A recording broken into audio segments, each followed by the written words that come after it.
I've been hardcore dopamine detoxing for the past 6 months and it has absolutely changed my life. I feel the best I've ever felt. I'm in the best shape of my life. I'm absolutely crushing my goals. I see a whole lot of people do this and a whole lot of people not stick to it for as long as I've stuck to it. And the reality is that most people are just approaching this all wrong. So this is the beginner's guide to dopamine detoxing. First thing you need to do is just list out all of the activities that you're currently doing that are giving you cheap dopamine but not moving you in any way towards your goals. The bigger this list is, the longer this list is, the better you're going to be.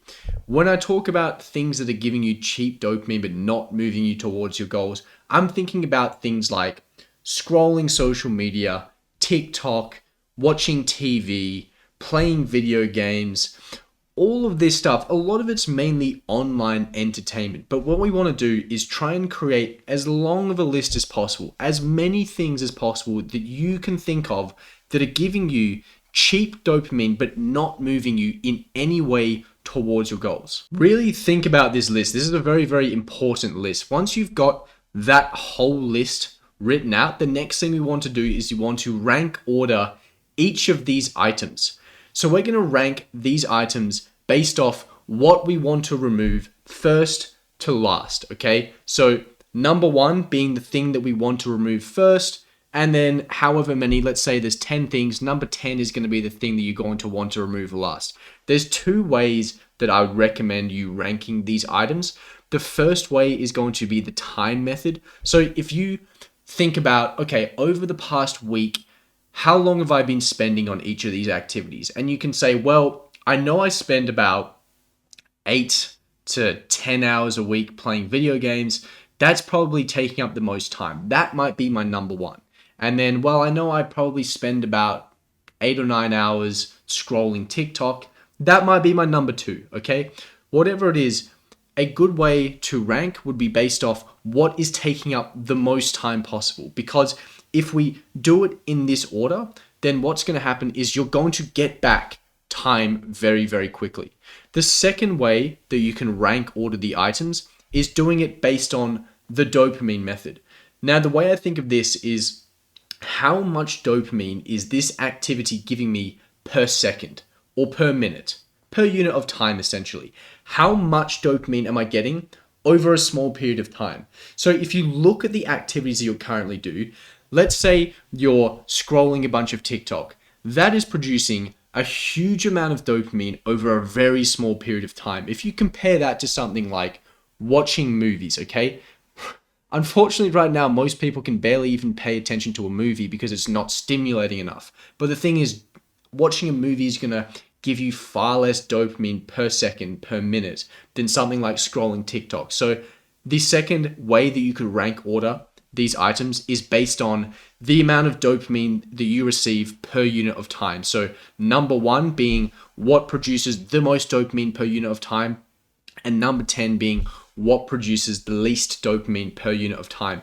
The reason you might want to do it in this method is that if we remove items based on what produces the most dopamine to the least, then what we're going to do is we're going to reset our brain's reward systems the fastest. The first way is getting you time back the quickest, but the second way is resetting your brain, resetting your dopamine pathways so that you start actually associating moving towards your goals with receiving dopamine, rather than just cheap, meaningless activities like scrolling social media, like watching TV. So either way works. To be honest, they're both pretty similar. If you care more about getting your time back, then choose the time method. If you care more about getting more focus and attention back, improving your dopamine pathways quicker, then I would go for the dopamine method. But choose one of those two methods and make sure you rank order that list of cheap dopamine from number one to number however many, 10, 20. Hopefully there's not 20. There might be though. So step 3 here, and this is where everyone is getting this wrong. Everyone is getting this wrong. What we want to do is remove one item per month. What I see everyone do, and it's why I don't see anyone stick for it for as long as I'm doing this, is that everyone tries to remove everything at once. They go, okay, here's a big list. Let me just remove everything. And what do you think happens? You go from living lifestyle A, where you have all of this entertainment, to lifestyle B, where you have nothing. That is a huge, huge shift in your lifestyle. The problem with this is that look over a long time horizon, okay? Let's say you have 10 things that you're trying to get rid of. In 10 months' time, you will have removed every single one of those items if you removed one item per month. If you removed everything at once, you're not lasting more than 30 days. So what happens in 10 months' time? You're using every single one of those vices. It's all back in your life. Just zoom out. Stop trying to get such immediate returns. If you slow it down and you look over the longer time horizons, if we try to remove things once per month, we're slowly making adjustments to the lifestyle. We're slowly de-weeding all of the crap from our life so that in 10 months' time, we have everything removed. In 1 year's time, we have everything removed. In 10 years' time, everything is removed. Rather than in 30 days' time, everything's removed. And in 60 days' time, everything is back on the menu. We want to slow it down once per month. Work your way down this list. Look at that list like a hit list. Say to yourself, okay, we're assassinating TikTok this month. And once we get rid of that, we're going to move down one. And then we're going to remove social media. And then we're going to move down one and we're going to remove video games. And we're going to move down one and we're going to remove television, okay? We slowly work our way down the list rather than getting rid of everything. These are the biggest mistakes people make, is going too quickly and having a short-term mindset. If you can have a longer-term mindset over this, this is something that you can incorporate to change your life over time and stick with for the long haul. When we're looking at how we want to remove these items, it's very, very, very important that we do not focus on willpower. Willpower is the worst possible way that you can use to try and remove anything. The problem is, willpower is an emotion, and emotions are not reliable in the long run. The best way for getting rid of these things is to try and remove access to them. Removal of access is fundamentally the highest leverage activity that you can possibly do to get rid of something. I'll give you an example here. If you were someone who plays a whole lot of PlayStation, okay, and you say, all right, I'm trying to not play any video games this month. What is the better option here? Option A, where you turn into David Goggins and you stare at your PlayStation every day, but you can't play it. I'm not gaming this month. Or option 2, where you just sell your PlayStation. You just don't have a PlayStation. You physically cannot play video games. What do you think is going to be easier to stick to?